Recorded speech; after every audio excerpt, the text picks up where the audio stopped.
மகிமை உள்ளவராக பெரிய ஓய்வு நாளான இந்த யோம் செருவா எக்கால சத்த பண்டிகை ஃபீஸ்ட் ஆஃப் ட்ரஃபட்ல அனைவரையும் சந்திப்பதில் மிக்க மகிழ்ச்சி. ஹல்லேலூயா. இந்த யோம் செருவா எக்கால சத்த பண்டிகை, இந்த பண்டிகை பார்த்தோம்னா மிகவும் ஒரு பிரியமான பண்டிகை, நிறைவேற போற பண்டிகையாக இருக்கிறது. ஹல்லேலூயா.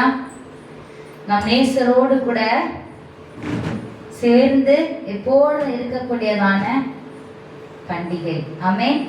நம் அனைவரும் கண்களில் மூடி அன்பின் தகப்பனே, பரலோகத்தின் பிதாவாகிய தேவனே, ஒருவரும் சேரக்கூடாத ஒளியில வாசம் செய்கிறவரே, உம்முடைய வார்த்தைகளுக்காக நாங்கள் நன்றி செலுத்துகிறோம். உடைய வார்த்தைகளை உம்முடைய பண்டிகை நாளான இந்த நாளிலே தியானிக்க போகிறோம். தியானிக்கிற ஒவ்வொருவரையும் உம்முடைய வார்த்தையை கேட்டதன்படி நடக்க உதவி செய்து, சிந்தனைகள், செயல்கள், சொற்கள் எல்லாம் உமக்கு பிரியமானவைகளாக இருக்க உதவி செய்து வழிநடத்துங்க. யெகோவாவின் நாமத்தினால் பிதாவே, ஆமென். ஹல்லேலூயா. சரி, நியமிக்கப்பட்ட நாள், நியமிக்கப்பட்ட நாள் தேவனுடைய பண்டிகை நாட்கள் தான் நியமிக்கப்பட்ட நாட்களாக இருக்கிறது. ஹல்லேலூயா, ஹல்லேலூயா.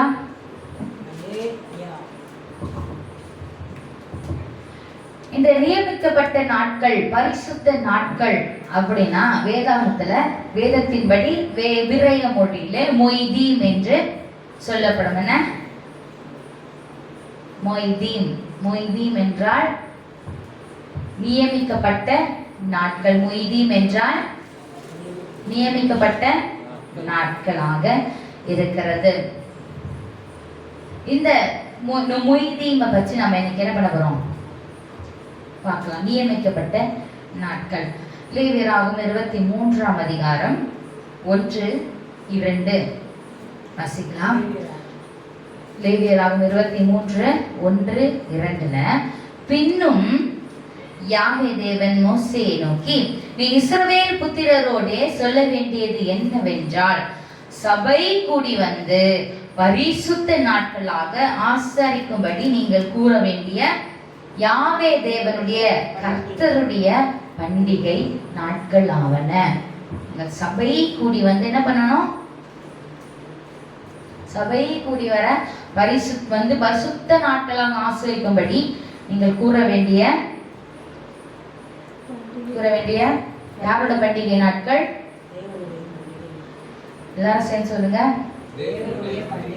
ஆனா அநேகர் என்ன சொல்லுவாங்க, இது பழைய ஏற்பாட்டினுடைய பண்டிகை, இது யூதர்களுடைய பண்டிகை இப்படின்னு என்ன பண்ணுவாங்க, சொல்லிட்டே போவாங்க. ஆனா வேதத்துல என்ன சொல்லப்பட்டிருக்கிறது? இது தேவனுடைய பண்டிகை. தேவன் தன்னுடைய ஜனத்தாருக்கு தந்த பொக்கிஷம். இந்த உலகத்துல தந்த பொக்கிஷங்கள் இவைகளே நமக்கு. ஹல்லேலூயா. அவருடைய வார்த்தை என்பதே பொக்கிஷம். அவருடைய வார்த்தைகளை கீழ்ப்படிவது என்பதே நமக்கு அந்த பொக்கிஷத்தை அனுபவிக்கிறவர்கள் என்று அர்த்தம். ஹல்லேலூயா. அவருடைய பண்டிகை நாட்கள் தான் மொய்தீம் என்று அர்த்தம். ஹல்லேலூயா. சரி, இந்த மொய்தீம்ல பார்த்தோம்னா நம்ம இந்த நியமிக்கப்பட்ட நாட்கள்லாம் பார்த்தோம்னா ஆண்டவர் சொல்லியிருக்கிற ஓய்வு நாளை முதல் கொண்டு 23ஆவது வரைக்கும் அதிகாரம் ஓய்வு நாள் 8 பண்டிகைகள் கொடுக்கப்பட்டிருக்கிறது. 7 பண்டிகைகளை தேவன் தந்திருக்கிறார். சரி, சொல்லுங்க பார்க்கலாம் ஒவ்வொரு பண்டிகையா. முதல் பண்டிகை முதல் பண்டிகை பஸ்கா பண்டிகை.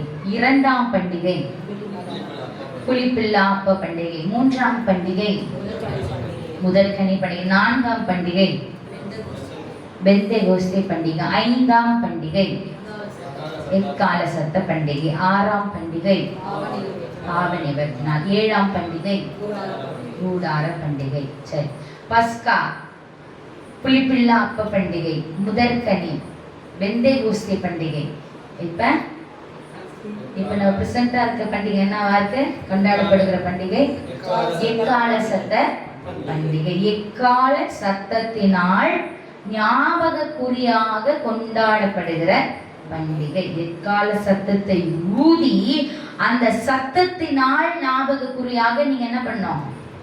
பண்டிகையை நியமிக்க வேண்டும், ஆசரிக்க வேண்டும். தேவனுடைய பண்டிகை நம்மளுக்கு தெரியும், ஆரம்பம் முதல் முடிவு வரையிலும் எல்லா பண்டிகைக்கும் அர்த்தங்கள் உண்டு. அது முடிந்த காலங்களை குறிக்கிறது, நிகழ்காலங்களை குறிக்கிறது, வருங்காலங்களையும் குறிக்கிறதாக இந்த பண்டிகைகள் இருக்கிறது. பஸ்கா என்றாலே யெஷுவா ஹமஷியா நமக்காக பஸ்கா ஆடாக மரித்தார், பாவம் இல்லாதவராக சிலுவையில பலியானார் என்பதை குறிக்கிறது. புளிப்பில்லா அப்ப பண்டிகை, அவர் பாவம் இல்லாதவராக பூமியில அடக்கம் பண்ணப்பட்டார். புளிப்பில்லாத அப்பமாக நமக்கு அவரே ஜீவ அப்பமாக மாறினார். மூன்றாவதாக முதற்கனி பண்டிகை, அவரே முதலிலே 3ஆம் நாளிலே உயிரோடு கூட எழுந்து, இதே போலதான் என்னை பின்பற்றுகிறவர்கள் என் ஜனமானது நான் வரும்பொழுது உயர்த்தெழுதப்படுவார்கள் என்பதை குறிக்க அவர் முதற்கனியாக, ஒரு நம்பிக்கையை கொடுக்க அவர் முதற்கனியாக உயிர்த்தெழுந்து சென்றார். ஹல்லேலூயா. நான்காவதாக பெந்தேகோஸ்தே பண்டிகை. பெந்தேகோஸ்தே பண்டிகை என்றால் இஸ்ரவேலருக்கு 2 பலகையிலே கட்டளைகள் கொடுக்கப்பட்டது. ஆனால் யெஷுவாவுக்கு பிறகு தேவனுடைய கற்பனைகள் எல்லாம் இருதயத்தின் பலகையிலே பரிசுத்த ஆவியின் மூலமாக நமக்கு தரப்பட்டது. பரிசுத்த ஆவியினால் அவர் நம் இருதயத்தை நிரப்பி, நம்மை நிரப்பி, அவருடைய கற்பனைகள் கீழ்ப்படிக அவருடைய பரிசுத்த ஆவியை தந்தார். அடுத்ததாக எக்கால சத்தத்தின் பண்டிகை. இப்ப இந்த முதல் 4 பண்டிகைகளும் நிறைவேறின பண்டிகை நாட்கள். இதெல்லாம் நிறைவேறி முடிந்து விட்டது. பஸ்கா, தேவன் மரித்து, யெஷுவா ஹமஷியா மரித்தார், அடக்கம் செய்யப்பட்டார், உயிர்த்தெழுந்தார், பரிசுத்த ஆவியினால நிரப்பப்பட்டார்கள் இல்லையா? பெந்தேகோஸ்தே நாளன்று அப்போஸ்தலர் 2ஆம் அதிகாரத்துல வாசித்தா தெரியும். இப்பொழுது யெஷுவா ஹமஷியா எக்கால சத்தத்தோடு தூதர்களோடு கூட வரக்கூடியதான நாள் இந்த எக்கால சத்த பண்டிகை.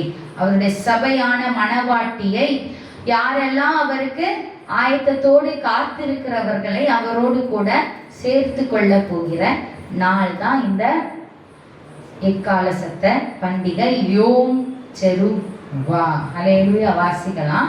லேவியராகவும் 23ஆம் அதிகாரம் 23வது வசனத்திலிருந்து 25வது வசனம் வரையும். பின்னும் யாவே தேவன் மோசேயை நோக்கி, நீ இஸ்ரவேல் புத்திரரோடே சொல்ல வேண்டியது என்னவென்றால், உங்களுக்கு 7ஆம் மாதம் 1ஆம் தேதி எக்கால சத்தத்தால் ஞாபக குறியாக கொண்டாடப்படுகிற பண்டிகை என்கிற சபை கூடும் பரிசுத்த ஓய்வு நாளாய் இருப்பதாக. அதிலே சாதாரணமான யாதொரு வேலையும் செய்யாமல் யாவே தேவனுக்கு தகன பலி செலுத்த வேண்டும் என்று சொல் என்றார். ஹல்லேலூயா. அப்ப இதான் வேதத்தின் பிரகாரம் 7ஆம் மாதத்தினுடைய முதல் நாள். வேதத்தின் பிரகாரம் வேதத்தின் மாதம் 7ஆம் மாதத்தினுடைய முதல் நாளாக இருக்கிறது.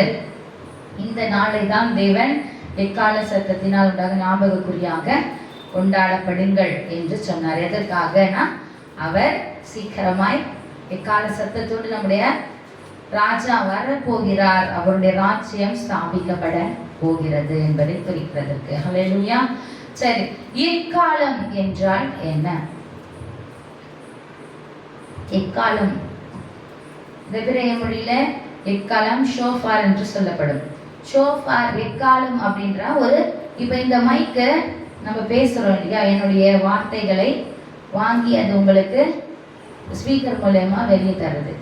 எக்காலம் என்ன பண்ணுது? நம்ம ஊதும் பொழுது நம்முடைய சத்தத்தை பெருக்கி அதுவும் ஒரு இசையை தருகிறது. அது ஒரு இன்ஸ்ட்ருமெண்ட். எது? எக்காலமானது. ஆனா இந்த உலகத்தில் இருக்கிற மற்ற இன்ஸ்ட்ருமெண்ட், மியூசிக் இன்ஸ்ட்ருமெண்ட் சொல்லுவாங்க, இசைக்கருவியை போல எக்காலம் இல்லை. எக்காலம் இசைக்கருவிகள் மாதிரி மெலடி கிடையாது. அதெல்லாம் கேட்டா எக்காலம் துணிக்கும் பொழுது இருதயம் கை கால்லாம் என்ன ஆகும்? என்ன ஆகும்? நட்டுக்க ஆரம்பிச்சிடும். எதற்கு? ஐயோ, என் தேவனுக்கு நான் கரெக்டா இருக்கேனா, நான் ஒழுங்கா இருக்கிறேனா, என் ஆண்டவர் இப்படிதானே எக்கால சத்தத்தோட வருவாரு அப்படின்னு இந்த எக்கால சத்தத்தை தெரிஞ்சிருந்ததுன்னா என்ன ஆகும்? அது ஒரு தெரியாதவர்கள் கூட ஒரு நடுக்கத்தை உண்டு பண்ணும். ஏன் அப்படின்னா, இஸ்ரவேலர்கள் சீனாய் வனாந்திரத்தை, சீனாய் மலைக்கு கீழே வரும்பொழுது அப்பதான் ஃபர்ஸ்ட் என்ன பண்றாங்க? அவங்க இக்கால சத்தத்தையே கேட்கிறாங்க. கேட்ட பிறகு அவங்களுக்கு என்ன ஆயிடுச்சு? கால சத்தம், தேவனோட வார்த்தையெல்லாம், பேசுற வார்த்தையெல்லாம் கேட்கும்பொழுது நடுக்கள், நீங்க பேச வேணாம், மோசையே பேசட்டும் என்றார்கள். அப்ப அப்படிப்பட்டதான நடுக்கத்தை கொண்டு வருகிற ஒரு ஆயத்தப்படணும் என்கிறத கொண்டு வருகிறது தான் இந்த எக்கால சத்தம். சரி, அந்த எக்காலம் எதனால அதை தயாரிக்கிறாங்கன்னா, மான் கொம்பு, மானினுடைய ஆட்டு, அதாவது முதலாவது கடா ஆடு இருக்கு இல்லைங்களா, அது அப்போ அங்கெல்லாம் பார்த்தீங்கன்னா அந்த கடா ஆடு, மலை ஆடு எப்படி இருக்கும் அப்படியே அதோட எக்காலம் பார்த்தீங்கன்னா சுற்றி இருக்கும். இது பார்த்தீங்கன்னா இது மானோடது, இன்னொன்று சின்னதாக இருக்கும். அதில் என்ன பண்ணுவாங்க? அதெல்லாம் என்ன பண்ணுவாங்க? எக்கால சத்தத்தை ஊதக்கூடியதான அந்த கருவியை தயார் செய்தார்கள். அதில் தான் எக்கால சத்தத்தைய ஊத முடியும். ஹல்லேலூயா. அதுதான் தேவன் சொன்ன எக்காலம்.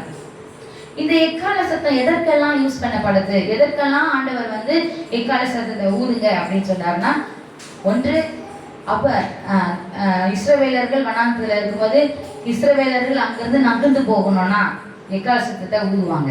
அவங்க என்ன பண்ணுவாங்க? இங்க இருந்து நகர்ந்து வேற இடத்திற்கு போகணும். அங்கிருந்து நகர்ந்து போகணும்னா, ஒரு போருக்கு போகணும்னா என்ன பண்ணுவாங்க? எக்கால சத்தத்தை ஊதுவாங்க. தேவன் வருவாரு, நியமிக்கப்பட்ட நாள் ஷபாத் அப்படின்னா என்ன பண்ணுவாங்க? ஓய்வு நாள்ல எக்கால சத்தத்தை ஊதுவாங்க. நியமிக்கப்பட்ட நாட்கள், பண்டிகை நாட்களில் எக்கால சத்தத்தை ஊதுவார்கள். தயாராகுங்கள் என்பதற்காகவும் எக்கால சத்தம் ஊதப்படும். ஹல்லேலூயா. சங்கீதம் 89 அதிகாரம் 15வது வசனத்தை வாசிக்கலாம்.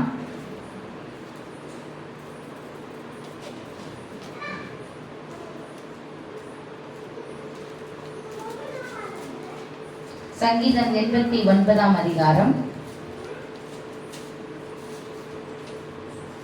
15வது வசனத்துல, கம்பீர சத்தத்தை அறியும் ஜனங்கள் பாக்கியம் உள்ளவர்கள். யாவே தேவனே, அவர்கள் உம்முடைய முகத்தின் வெளிச்சத்தில் நடப்பார்கள். நீங்க என்ன இருக்கு? கம்பீர சத்தம் என்று இருக்கிறது. ஆனா எபிரேயர்ல பார்த்தோம்னா இது ஷோஃபார் சவுண்டு, தெருவா என்று இருக்கும். இது ஒரிஜினல் பைபிள் எபிரேய மொழியில இங்க கம்பீர சத்தம் இருக்குல்ல, கம்பீரமான சத்தத்தை கொடுக்கக்கூடியதான ஒரே கருவி என்ன கருவி? ஷோஃபார் மட்டும்தான், எக்காலம் மட்டும்தான். ஆனா அந்த கருவியை, சத்தத்தை கேட்கிறவர்கள் எப்படிப்பட்டவர்களாம்? பாக்கியவான்கள். ஏன் பாக்கியவான்கள்?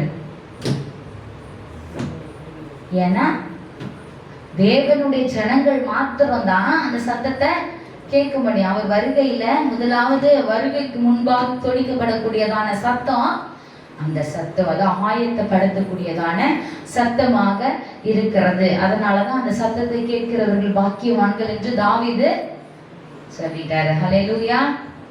சங்கீதம் 81:3வது வசனத்துல நம்ம எப்பவுமே சொல்லுவோம் இல்லையா, ஒவ்வொரு சபாத்திலையும் சொல்லுவோம், மாத பிறப்பிலும் நியமித்த காலத்திலும் நம்முடைய பண்டிகை நாட்களிலும் எக்காலம் ஊதுங்கள். இந்த வசனம் தான் அது. எக்காலம் எப்பெல்லாம் ஊதணும் என்பதை குறித்து தாவீது என்ன பண்றாரு?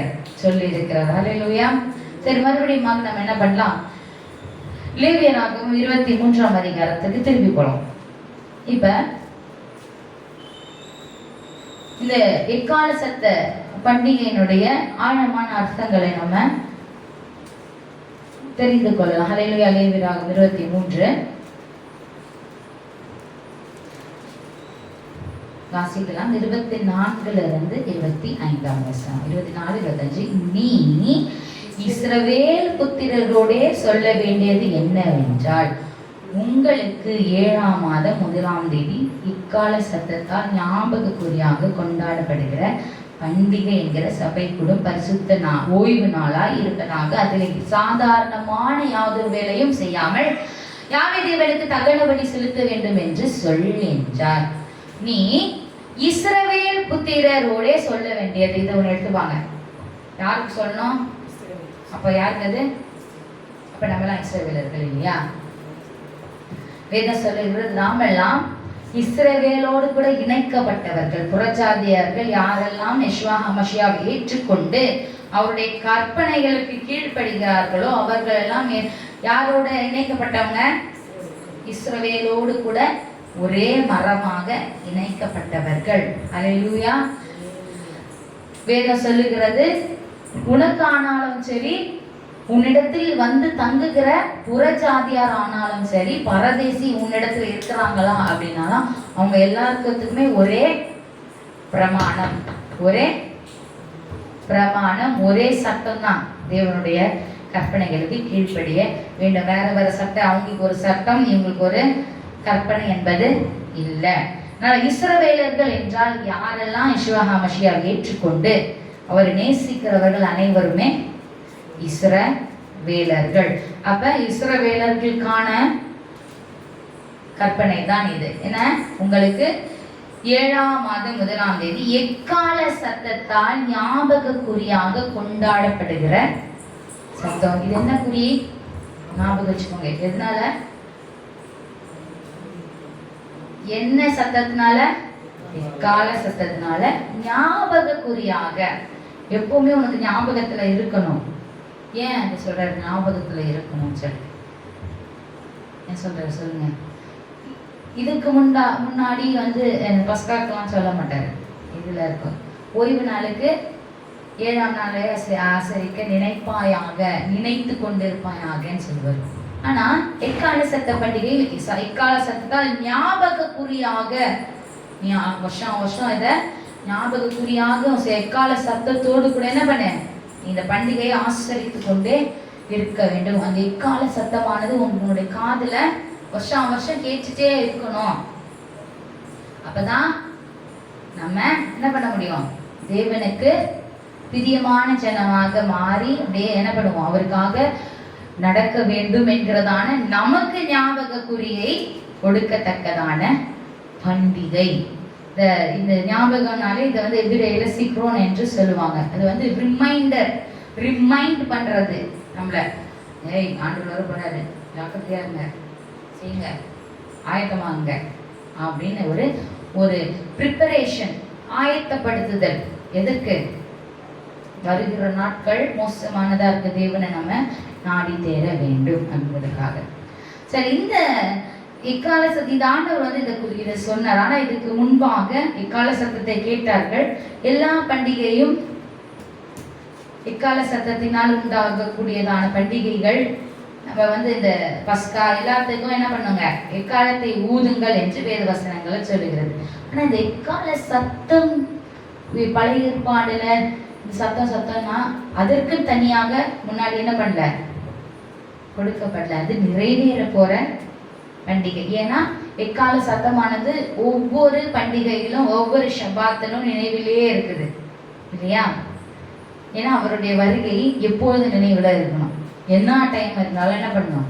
ஆண்டவருக்காக, யெஷுவா ஹமஷியாவுக்காக நம்ம ஆயத்தத்தோடு இருக்க வேண்டும் என்பதை நினைவுபடுத்துகிறதாக இருக்கிறது.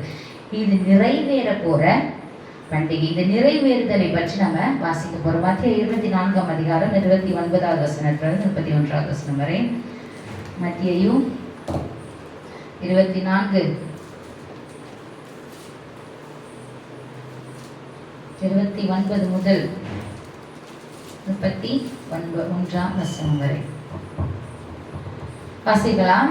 அந்நாட்களில் உபத்திரவம் முடிந்தவுடனே சூரியன் அந்தகாரப்படும், சந்திரன் ஒளியை கொடாதிருக்கும், நட்சத்திரங்கள் வானத்திலிருந்து விழும், வானத்தின் சத்துவங்கள் அசைக்கப்படும். அப்பொழுது மனுஷகுமாரனுடைய அடையாளம் வானத்தில் காணப்படும். அப்பொழுது மனுஷகுமாரன் வல்லமையோடு மிகுந்த மகிமையோடும் வானத்தின் மேகங்கள் மேல் வருகிறதை பூமியில் உள்ள சகல கோத்திரத்தாரும் கண்டு புலம்புவார்கள். வலுவாய் துணிக்கும் எக்கால சத்தத்தோடு அவர் தமது தூதர்களை அனுப்புவார். அவர்கள் அவரால் தெரிந்து கொள்ளப்பட்டவர்களை வானத்தின் ஒரு முனை முதற்கொண்டு மறுமுனை மட்டும் 4 திசைகளிலும் இருந்து கூட்டி சேர்ப்பார்கள். ஹல்லேலூயா. உபத்திரவங்கள் முடிந்தவுடனே, என்னது உபத்திரவங்கள் முடிந்தவுடனே, என்ன உபத்திரவம் வருது சொல்லுங்க. என்ன உபத்திரம் முடிந்த உடனே? அந்தி கிறிஸ்துனுடைய ஆட்சியில வரக்கூடியதான உபத்திரவங்கள் முடிந்த உடனே வானத்துல என்னென்ன நடக்குமா?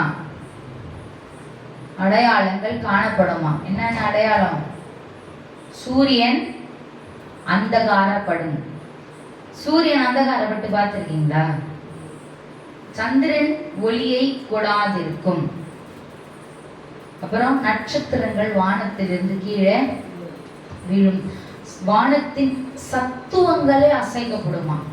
இப்ப சாதாரணமா ஒரு இடி மின்னல வானத்துல வந்தாலே நமக்கு எப்படி இருக்கு?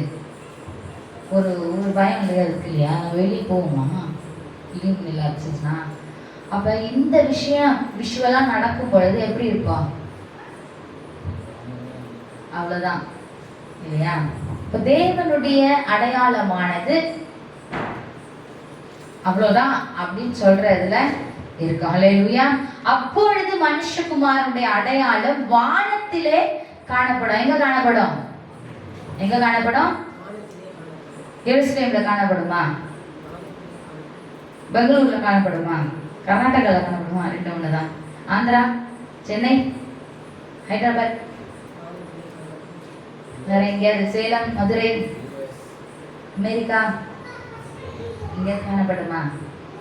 இங்க காணப்படும். ஏன் வானத்திலே காணப்படும் என்று தேவன் சொல்றார் அப்படின்னா, என்ன ஆண்டவர் அங்க வந்திருக்கிறாரு, இங்க வந்திருக்கிறாரு, அங்க வந்திருக்காரு, எரிசல்ல வந்துட்டார் அவரு அப்படிலாம் சொல்றத ஏமாறக்கூடாது என்பதற்காக வானத்திலே காணப்படும். எப்படி வானமானது ஒரு சூரியனோ ஒரு சந்திரனோ ஒளியை கொடுக்கும் பொழுது அத்தனை உலகமே அதை பார்க்குது இல்லையா? அதே போலதான் நம்முடைய யெகோவா வரும் பொழுதும் அத்தனை கண்களும் அவரை காணும். ஹல்லேலூயா. அவர் எப்படி வருவாராம்? அவர் வரும்போது பூமியில இருக்க அத்தனை கோத்திரங்களும் புலம்புவார்களாம். புலம்பல் எதுக்கு புலம்புவாங்க சொல்லுங்க? புலம்புதல் எதற்கு சொல்லுங்க? ஏன் புலம்புவாங்க? ஒரு லாஸ் ஆயிடுச்சுன்னா என்ன பண்ணுவாங்க? புலம்புவாங்க. அப்ப யாரெல்லாம் ஏற்றுக்கொள்ளலையோ, ஆண்டவரை தெரிந்தே அவருக்கு கீழ்ப்படிந்து நடக்கவில்லையோ, அப்போ அவங்க எல்லாம் என்ன பண்ணுவாங்க? ஐயோ, எங்க அம்மா சொன்னாங்க, எங்க அப்பா சொன்னாரு, எங்க அக்கா சொல்லுச்சு, எங்க தங்கச்சி சொல்லுச்சு, எங்க அண்ணன் சொன்னா, என் தம்பி சொன்னா, எங்க பாட்டி சொன்னாங்க, எங்க ஆண்டி சொன்னாங்க, எங்க அங்கிள் சொன்னாங்க, எல்லாரும் சொன்னாங்க, நான் கேட்கலையே அப்படின்னு சொல்லிட்டு என்ன பண்ணுவாங்க? புலம்புவார்கள். நான் என் வழியை திருத்திக்கலையே, இப்ப ஆண்டவர் வந்துட்டாரே, இப்ப நான் என்ன பண்ணுவேன்?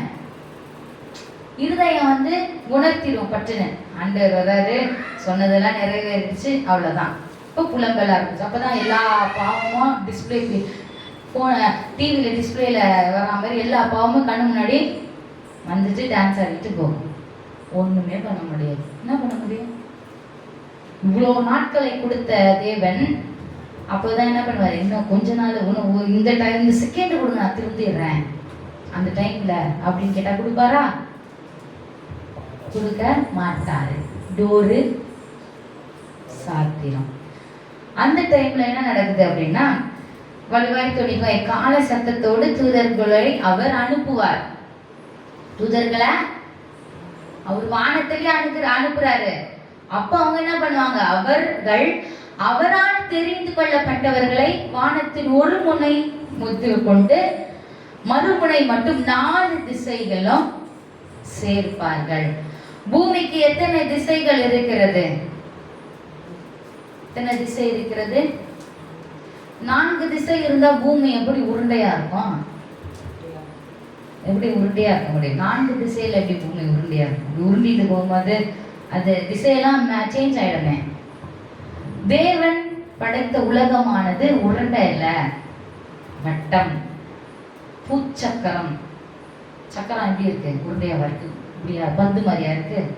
சக்கரம் எப்படி இருக்கு? அப்படி இருக்கு. ஒரு சக்கரத்து மேல காலை வச்சா அது ஒரு பாதபடி மாதிரி இருக்குதா? வானமும் அது சிங்காசனம், பூமியும் அது பாதபடி என்று நம்ம வசனம் சொல்ல இருக்கு இல்லையா? அப்ப பூமியானது உருண்டி இல்ல, பிளாட்டா இருக்கு, தட்டையாக இருக்கிறது. அந்த தட்டைக்கு மேல டோம் இருக்கிறது, பாதுகாப்பு வளையம் இருக்கிறது. அந்த வளையத்துல தான் சூரியன், சந்திரன், நட்சத்திரங்கள்லாம் இருக்கிறது. இதுல இந்த வட்டத்துல என்ன நடக்குது? இந்த வட்டம் இருக்கு இல்லையா? இந்த வட்டத்துல 4 முனைகள்ல தேவ தூதர்கள் தேவன் பிரியமான ஜனங்களை கூட்டி என்ன பண்றாங்க? சேர்க்கிறார்கள். 4 திசையிலும் சேர்க்கிறார்கள். இவங்கெல்லாம் புலம்பின்னு இருக்கிறாங்க, அச்சோ ஐயோ ஐயோ ஐயோ அப்படி கத்திட்டு இருக்க வேண்டியதுதான். ஆனா தேவனுக்குள்ளான மனுஷர்கள் மேல கூட்டி சேர்க்கப்படுகிறார்கள். இதுதான் நிறைவேறக்கூடியதான எக்கால சத்த பண்டிகை நிறைவேறுதலாக இருக்கிறது. இன்னொரு வசனம் 1 கொரிந்தியர் 15:52. 1 கொரிந்தியர் 15:52.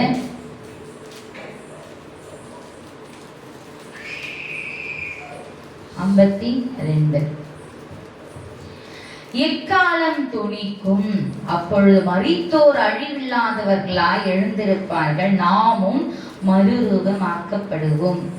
எப்படா எனக்கு இந்த வசனம் நிறைவேறும் என்று காத்துட்டு இருக்கிறேன். எப்படா இந்த வசனம் நிறைவேறும் என்பதை குறித்து நான் காத்து கொண்டிருக்கேன். காலம் தொனிக்கும், அப்பொழுது மரித்தோர் அழிவில்லாதவர்களா எழுந்திருப்பாங்க. அப்ப மாமா எழுந்திருப்பாரு, உங்க அண்ணன் பிரதர் எழுந்திருப்பாரு இல்லையா? அப்ப நாமும் மறுரூபமாக்கப்படுவோம். அப்போ எங்க பார்ப்போம்? தேவனுடைய சமூகத்துல எல்லாமே என்ன பண்ணுவோம்? பார்ப்போம் இல்லையா? என்ன ஒரு அருமையான, என்ன ஒரு சந்தோஷமான நாள். அன்றோட ராஜ்யத்துல எல்லாருமே சேர்ந்து அவருடைய ராஜ்யத்துல கூட்டி சேர்த்து அவருடைய சமூகத்துல ஒருத்தரை பார்த்து இந்த சந்தோஷமே எத்தனை பெரிய சந்தோஷமாக இருக்கும். அல்லேலூயா. 53வது வசனத்தையும் வாசிக்கலாம். அப்படியே வாசிக்கலாம் 56 வரைக்கும்.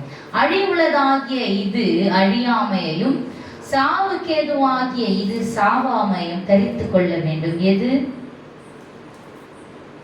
அழிவுள்ளதாகிய இது? எது இது? அது எது? எது? மாமிசம், நம்முடைய சரீரம். அழிஞ்சு போறதான இந்த சரீரம் அழியாமையையும் சாவுக்கு ஏதுவானதான இந்த சரீரமானது சாவாமையையும் தரித்து கொள்ள வேண்டும். அழிவுள்ளதாகிய இது அழியாமையையும் சாவுக்கேதுவாகிய இது சாவாமை தரித்து கொள்ளும் பொழுது மரணம் ஜெயமாக விழுங்கப்பட்டது என்று எழுதியிருக்கிற வார்த்தை நிறைவேறும். மரணமே உன் கூர் எங்கே? பாதாளமே உன் ஜெயம் எங்கே?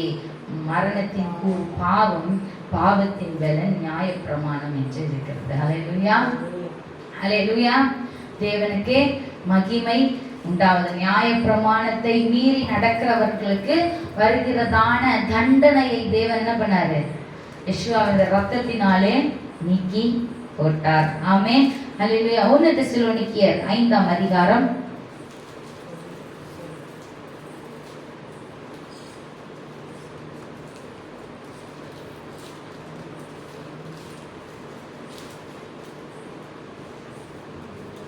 1 தெசலோனிக்கேயர் 5:15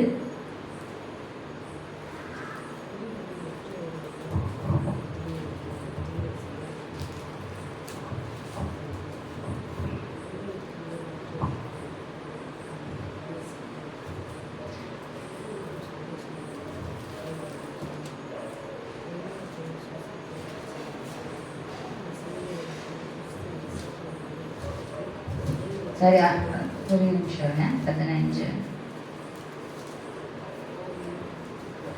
1 தெசலோனிக்கேயர் 4ஆம் அதிகாரம் 15 17 வரைக்கும். 1 தெசலோனிக்கேயர் 4:15 முதல் 17.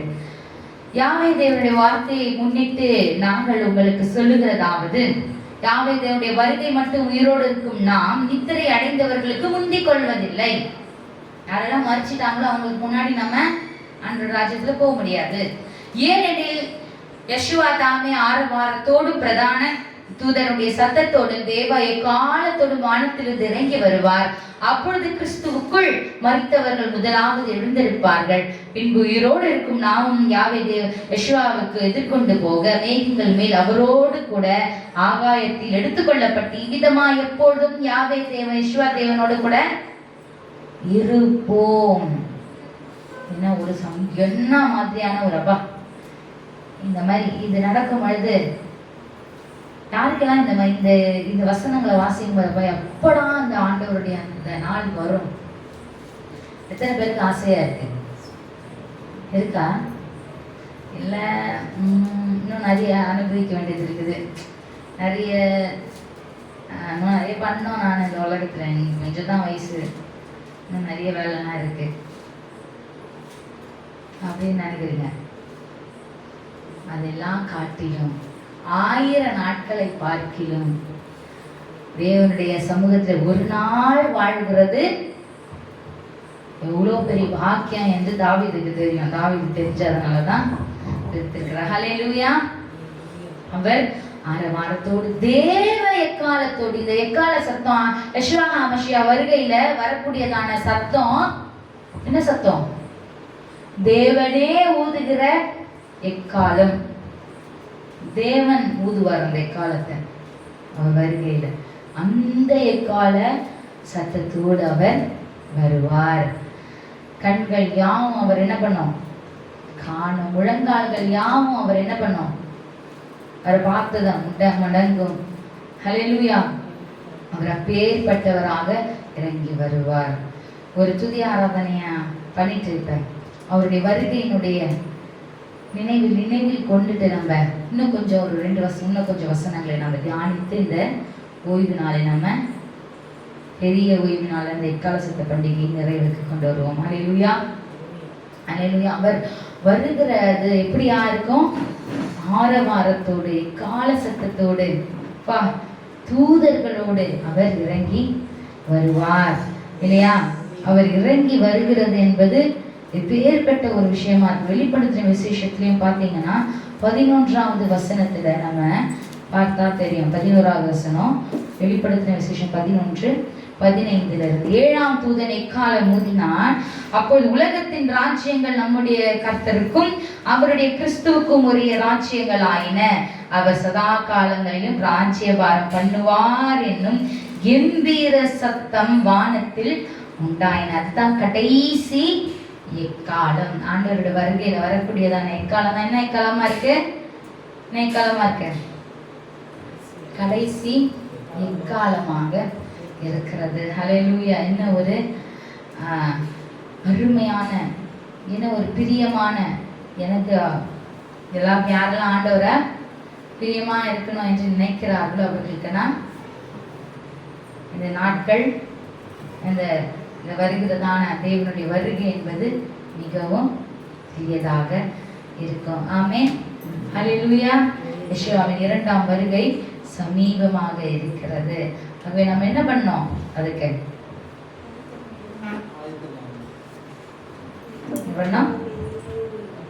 ஆயத்தம் ஆக வேண்டும். அவர் சீக்கிரமாய் வருகிறார். அதற்கு நாம் ஆயத்தத்தோடு காத்திருக்க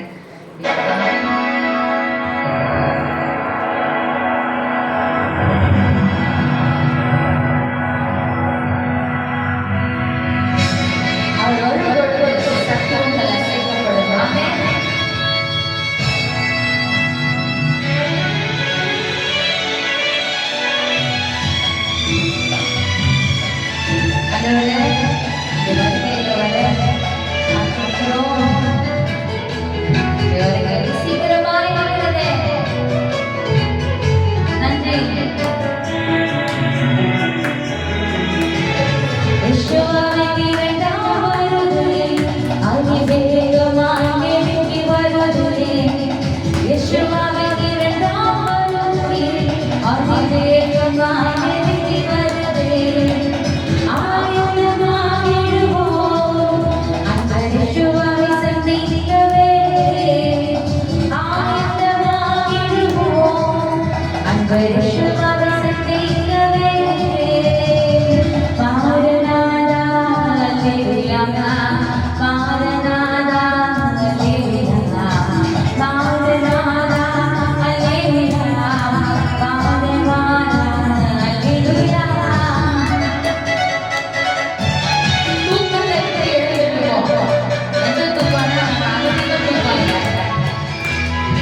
இந்த எக்கால சத்த பண்டிகை இல்ல நம்ம அடுத்ததாக எதை பற்றி இந்த எக்கால சத்த பண்டிகையில நம்ம முக்கியமா என்ன செய்யணும்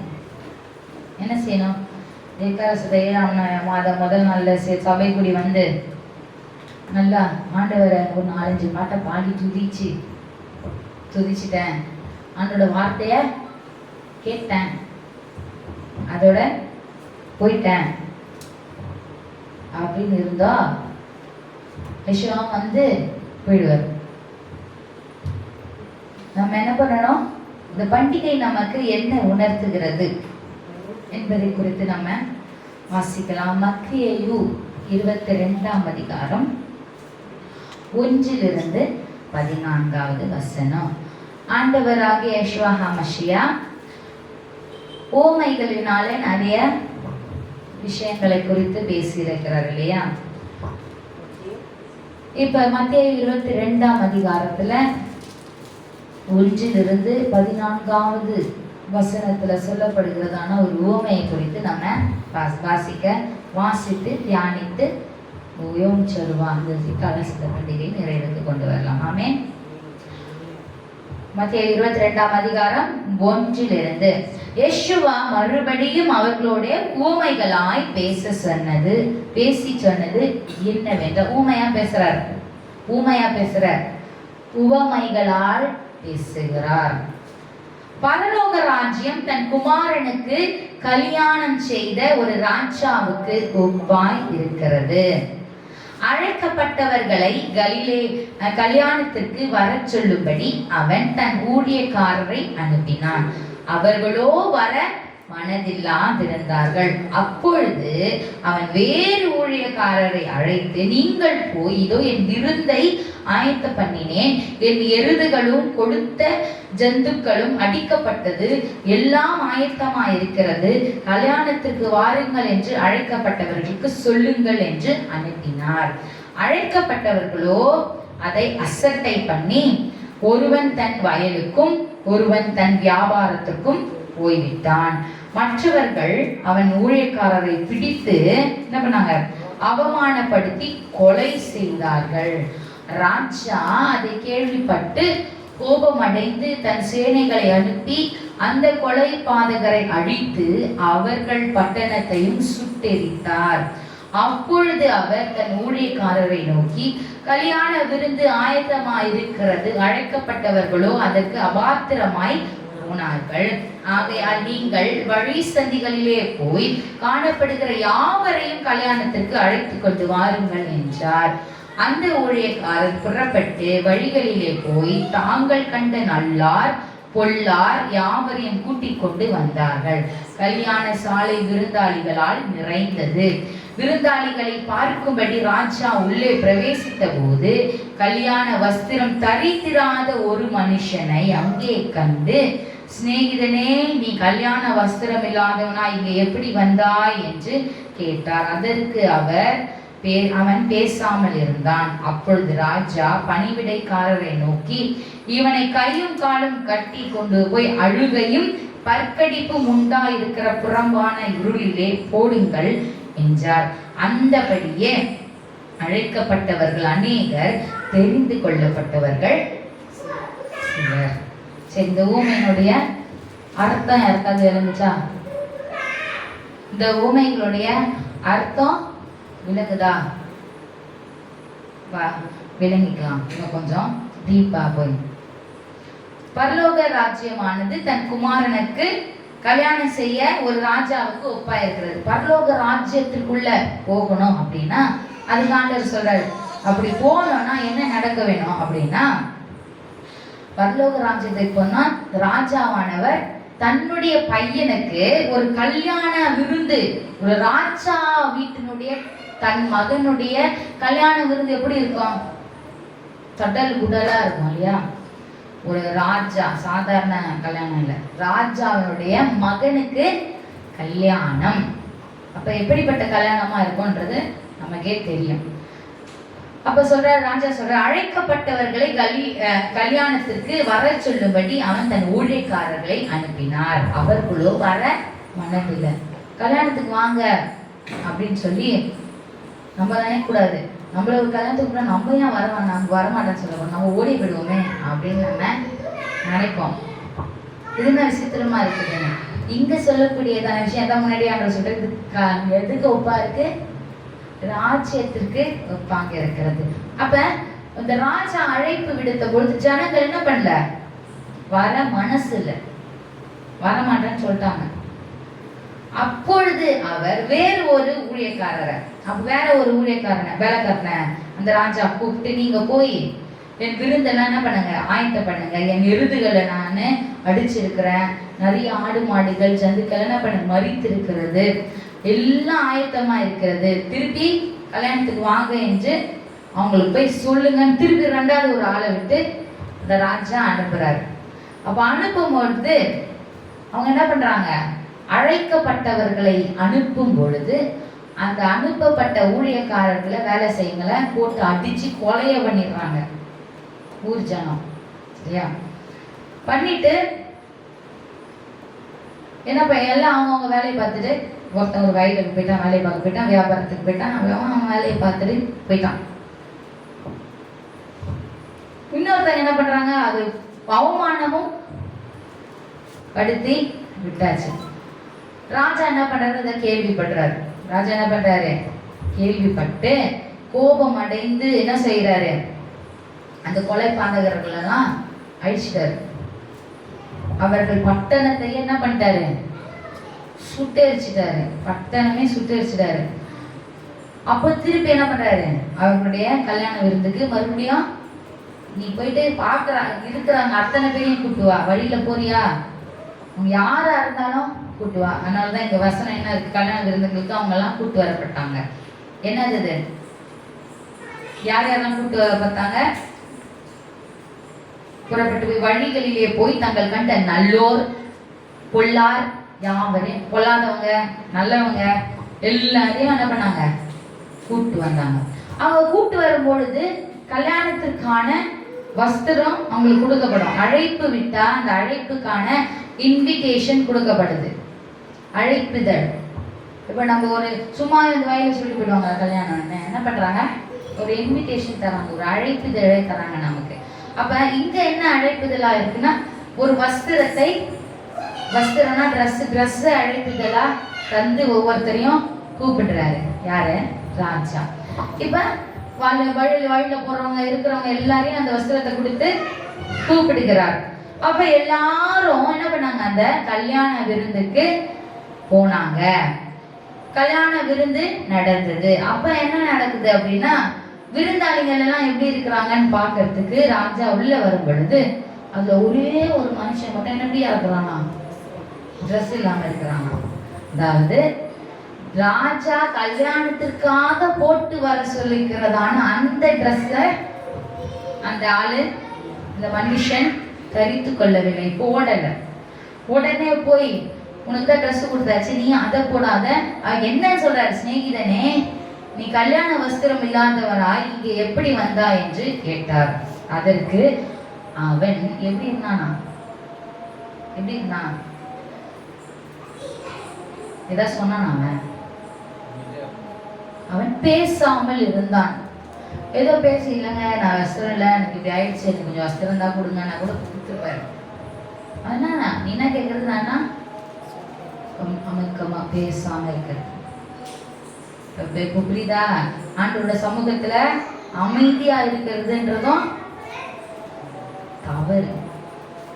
அமைதியா இருந்துக்கிற ஆண்டோட சமூகத்துல தவறு. இப்ப என்ன, ஆண்டவர் கேட்கும் பொழுது, ராஜா கேட்கும்போது குவைட்டா அமைதியா இருந்தது. உடனே ராஜா என்ன வந்துருச்சு, வந்து இவனை தூக்குங்க, கட்டி ஏற்றுவே, எங்க போட சொல்றாரு, அழுகையும் பற்கடிப்பும் உண்டாயிருக்கிற புறம்பான இருளிலே போடுங்க, இருட்டான அறையில தூக்கி போய் போட்டுருங்க அப்படின்ட்டு. அங்க என்ன இருக்கா, அழுகையும் பற்கடிப்புமா இருக்கும். அழுகையும் பற்கடிப்புனா என்ன அர்த்தம், அழுதுன்னு ஐயோ அம்மா அப்படி பல்லு கடிச்சுன்னு கோவத்துல இருக்கிற ஒரு இடத்துல தூக்கி போட்டாச்சு. அப்பொழுதுதான் அழைக்கப்பட்டவர்கள் அநேகர், தெரிந்து கொள்ளப்பட்டவர்கள் சிலர். இப்ப இதுல இருந்து நம்ம என்ன கற்றுக்கொள்ளுகிறோம் அப்படின்னா, தேவன் அவருடைய அழைப்பை அநேகருக்கு விட்டார். ஆனா அவர்களோ இந்த உலகத்தை நம்ம உதாரணத்துக்கு பார்த்தோம்னா, ஆண்டவர் நமக்காக வந்தார், மரித்தார். அவருடைய மரணமானது அநேகருக்கு பாவ மன்னிப்பையும் நித்தியத்துல சேர்க்கக்கூடியதான ஒரு சந்தோஷத்தையும் பலனையும் தருகிறதா இருக்குது. அதுல போய் சேருங்க. இந்த உலகத்தினுடைய ஆசைகள், இச்சைகள் அனைத்தும் மாயை யேசுவா அம்சியாக ஏற்றுக்கொண்டு அவருடைய வார்த்தைக்கு கீழாக நடக்கும்போது நம்ம ராஜ்யத்துல சந்தோஷமாக நித்திய மகிழ்ச்சியில இருப்போம் அப்படின்னு சொன்னா, அதுக்கு வாங்க அப்படின்னா என்ன பண்ணுவாங்க? நிறைய பேர் வர முடியாது, போங்க. இப்ப எப்படி போய் சொன்னா வராத, அசட்டை பண்ணப்பட்டாங்க. இப்படிதான் யேசுவா அம்சியாக நிறைய பேர் என்ன பண்றாங்க? அசட்டை பண்ணுகிறார்கள். அப்ப என்ன பண்றாரு? ரெண்டாவது தடவையும் சான்ஸ் கொடுக்கிறாரு. ரெண்டாவது தடவையும் உன்னது ஃபர்ஸ்ட் ஒரு தடவை ஊழியக்காரன் அனுப்பிச்சேன், வேலைக்கு ஆக மாட்டேன். ரெண்டாவது தடவை நான் அனுப்புறேன், திருப்பி என்ன பண்ணேன்? திரும்பி வா. இப்ப இதுல 2 ஊழியக்காரன் அனுப்புறாரு பார்த்தீங்களா? முதல்ல தீர்க்கதரிசிகளை பழைய ஏற்பாடுல அனுப்பிச்சாரு இல்லையா? இங்க ஒர்க் அவுட் ஆச்சா? இஸ்ரவேலர்கள் அவங்கவுங்க அவங்க வழியில பண்ணணும். ரெண்டாவது யேசுவா அம்சியாவை அனுப்பிச்சாரு, என்ன பண்ணாங்க? கொலை பண்ணிட்டாங்க. முடிஞ்சதா? 2 ஊழியக்காரன் அனுப்புறாரா? முன்னாடி பெரிய சாஸ்திரங்களை அனுப்பிச்சாரு. மோசே இருந்தாரு, ஆபிரகாம் தான், தீர்க்கதரிசிகள் இருந்தாங்க. இப்படிப்பட்ட ஊழியக்காரங்களை அனுப்பிச்சாரு, அசட்டை பண்ணிட்டாங்க. நீங்க என்ன சொல்றது, நான் என்ன செய்யறது? அப்புறம் தேவனுடைய ஒரே பேரான குமாரனையே திருப்பி அனுப்பிச்சாரு. குடிச்சு என்ன பண்ணிட்டாங்க? அவமானப்படுத்தி கொலை செய்தார்கள். கொலை செஞ்சுட்டாங்க. அப்புறம் ஆண்டவருக்கு என்ன வச்சு கோவம் தேவனுக்கு வந்துடுச்சு. அதனால என்ன பண்றாரு? அழிச்சிடுறாரு எல்லாத்தையும். அதுக்கப்புறம் என்ன நடக்குது? கல்யாண விருந்துக்கு யாரெல்லாம் இருக்கிறாங்களோ, இஸ்ரவேலுக்கு மாற்றம் கிடையாது, எல்லாருக்கும், உலகம் மொத்தத்துக்கும் அந்த சுவிசேஷமானது, அந்த கிருபையானது, இந்த வாக்குத்தத்தமானது பகிர்ந்து விட்டது. வெள்ளி ஃபர்ஸ்ட் இஸ்ரவேலுக்கு மட்டும்தான் அந்த ஆசீர்வாதம், வாக்குத்தத்தம் எல்லாம் அவருடைய ஜனம். இப்ப என்ன ஆயிடுச்சு? யாருக்கு இருந்தாலும், நல்லோர் வெள்ளோர் கொள்ளாதவங்க எல்லாருக்குமே அவர் தேவன், அவர் ஏற்றுக்கொள்ளுங்க, அவர் உங்களுக்கு நித்திய மீட்பை தருவார் என்கிறதான அந்த ஹோப்பை கொடுத்தாரு, இந்த நம்பிக்கைய தேவன் கொடுத்தாரு. கொடுத்து ஏற்றுக்கொண்டு வந்தவங்க எல்லாம் பாக்கியவான்கள். அதுவும் எப்படி வரணும்? நம்ம ட்ரெஸ் போட்டு போயிடணுமா கல்யாணத்துக்கு? ரட்சிப்பின் வஸ்திரத்தை தரித்து கொண்டு வரணும். பாட்டு பாடணும் பார்த்தீங்களா? துதிச்சாண்டா, ரட்சிப்பின் வஸ்திரம் காத்துக்கொள்வோம், ரட்சகர் வருகிறார். ரட்சிப்பின் வஸ்திரத்தை நாம தரித்து கொண்டால் தான் கல்யாண விருந்துக்கு போவோம். தேவனுடைய இப்ப இன்னைக்கு எக்கால சத்த பண்டிகையில தேவ எக்காலத்தோடு நம்முடைய ராஜா வரும் பொழுது, அவரோடு கூட மேக மண்டலங்கள்ல எடுத்துக் கொள்ளப்படும் பொழுது மேகத்தின் மேல, அப்புறம் என்ன நடக்க போகுது? கல்யாண விருந்து நடக்க போகுது. அந்த கல்யாண விருந்திற்கு போக வேண்டும் என்றால் ரட்சிப்பின் வஸ்திரம் நமக்கு தேவை. அப்ப ரட்சிப்பின் வஸ்திரத்தை கூட நம்ம ஆயத்தத்தோடு இருக்க வேண்டும், ஆயத்தமாக வேண்டும்.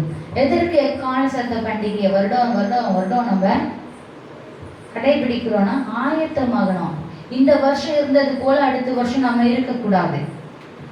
அதாவது தேவனுக்குள்ளாக வளர்ந்திருக்க வேண்டும், பரிசுத்தத்திலே வளர்ந்திருக்க வேண்டும், விசுவாசத்திலே வளர்ந்திருக்க வேண்டும், வேத வாசிப்பிலே வளர்ந்திருக்க வேண்டும், தேவனை துதிப்பதிலே வளர்ந்திருக்க வேண்டும். நம்முடைய சிந்தனைகளிலே பழைய சிந்தனைகள் எல்லாம் போய் புதியதான தேவனுக்கு பிரியமான சிந்தனைகளை மாற்றி சிந்தித்திருக்க வேண்டும்.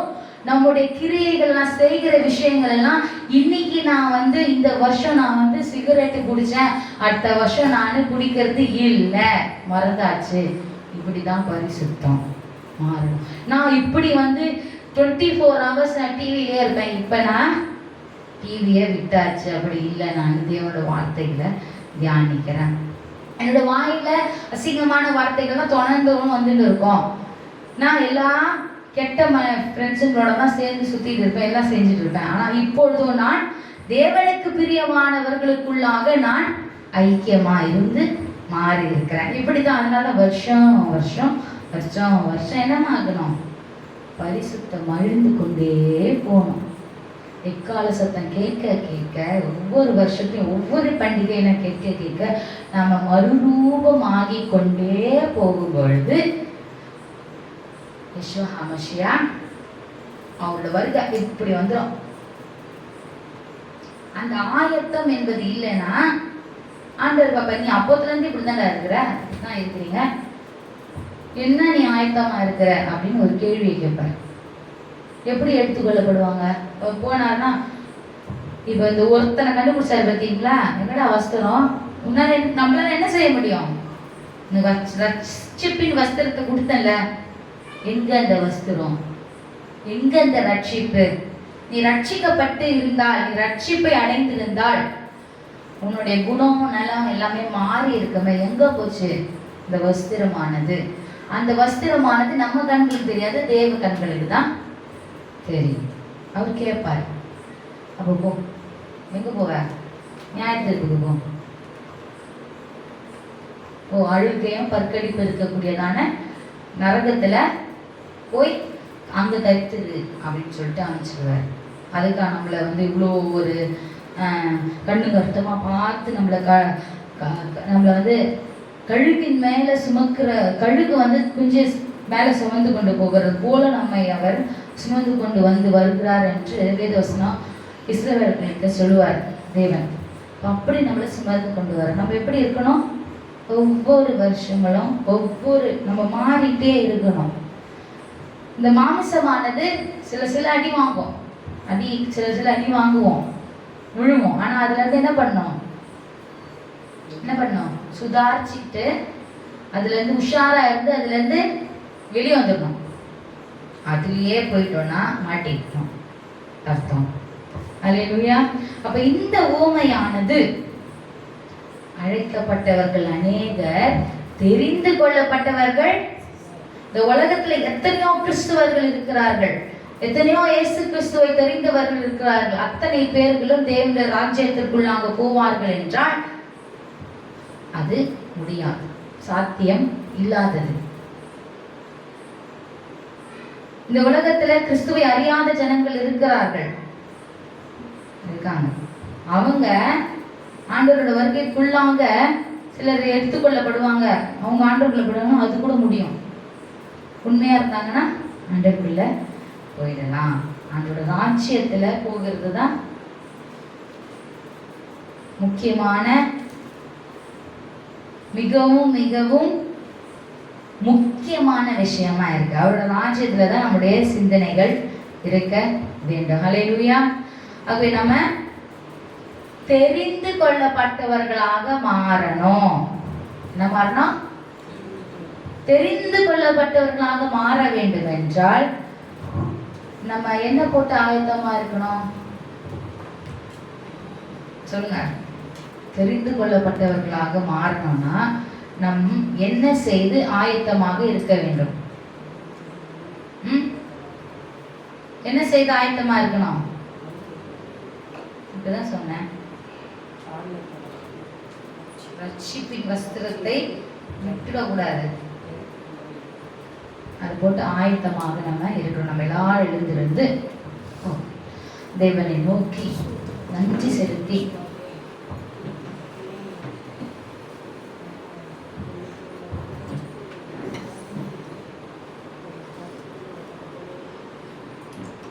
எக்கால சத்தத்தை துணித்து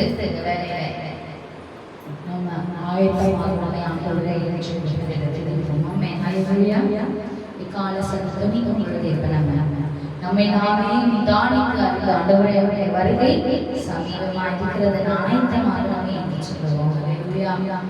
ஹல்லேலூயா. ஆண்டவரிடத்துல மன்னிப்பு கேட்போம். யெஷுவா ஆனந்து ஊட்டுவோம் அவரிடத்துல. ஏன்னா யெஷுவாவுடைய வருகை சமீபமாக. ஆமென்.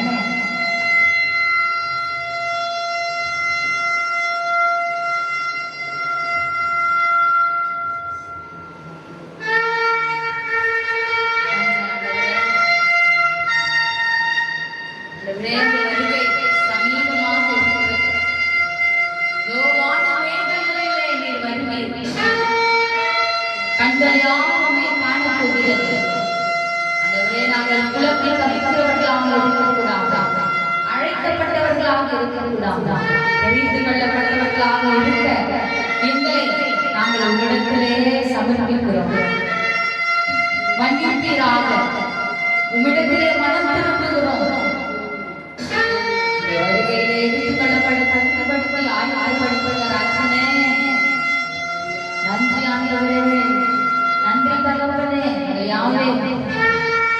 ஆகாங்காட்சியாவே தாம ஜீவனை தந்து மீட்டெடுத்த அன்பு நேசரே,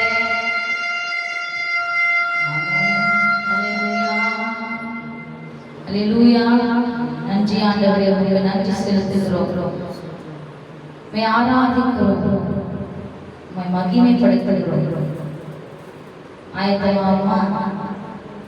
ஆயத்தமாகிக் கொண்டே அல்லேலூயா, ஆயத்தமாகிக் கொண்டே நம்ம போவோம்.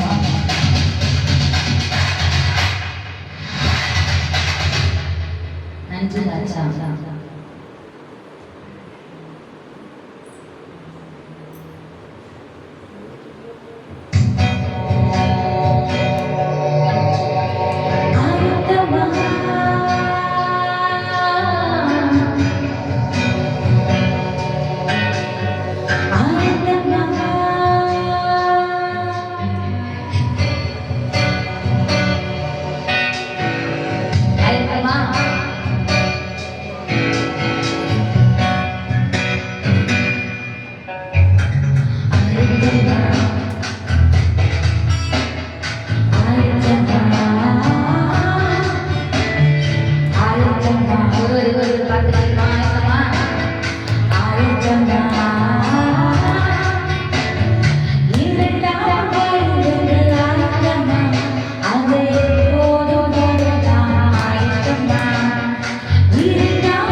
ஆண்டவரே.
ஆண்டவரே நன்றி செலுத்துகிறோம். உம்முடைய மகத்துவமான இந்த ஓய்வு நாளிலே இடைக்கால சங்க பண்டிகையிலே சொல்லுவாங்களே மனமகிழ்ச்சியோடு நாங்கள் ரட்சிப்பின் சத்தத்தை உயர்த்தி காலத்துணையோடு நாமத்தை வகைப்படுத்த நம்முடைய வருகை சமீபம் எங்களை அரைத்துறையற்ற மனமாட்டிகளாக சபையாக எடுத்துக் கொள்ளப்பட உதவி செய்யுங்க. இதை பார்த்திருக்கிற ஒவ்வொருவரையும் ஆயத்தப்படுத்துங்க. உமக்கென்று வைராக்கியம் கொண்டு உமக்கென்று திருத்தரிக்கப்பட்ட ஜனமாக இருக்க உதவி செய்யுங்க. நீங்க ஆத்துமாக்களை உம்முடைய ராஜ்யத்திற்குள்ளாக வழிநடத்தக்கூடியதான கிருபை தாங்க, ஞானத்தை கொடுக்க. விஸ்வாவின் நாமத்தினால் ஜெபிக்கிறோம் நீங்கள் அன்பான தகப்பனே. ஆமென். எல்லாரும் சேர்ந்து சொல்லுவோம். நாம் நாமாவே யாவே தேவனை ஸ்தோத்திரி. யாவே தேவன் செய்த சகல உபகாரங்களையும் மறவாதே. அவர் தாமே நமக்கு முன்பாக கடந்து போகிறவர். அவர் நம்மை ஒருபோதும் மறப்பதில்லை, வெறுப்பதில்லை. இஸ்ரவேலே நான் எப்படி மறப்பேன் என்று சொன்னவர் கரம் பிடித்து வழிநடத்த வல்லவராக இருக்கிறார். அனைவரும் தேவனுடைய ஆசீர்வாதங்களை, உன்னதத்தின் ஆசீர்வாதங்களை பெற்றுக்கொள்வோமாக. அடனாய் நம்மை ஆசீர்வதிப்பதில் நம்மை காக்கிறவர். அடனாய் நம்முடைய முகத்தை நம்மை பிரகாசிக்க பண்ணி நம்மை கிருபையாய் இருக்கிறவர். அஜனாய் நம்முடைய முகத்தை நம்மை பிரசன்னமாக்கி நம் சமாதானம் கட்டளையிட கடவர். ஆமென். அல்லேலூயா. ஒருவர் வார்த்தை கொள்ளலாம். சமய யோகிச்சிருவா எக்கால சட்ட பண்டிகை சமாதானம். ஹேப்பி ஃபீஸ்ட் ஆஃப் ஷாம்பட். அல்லேலூயா.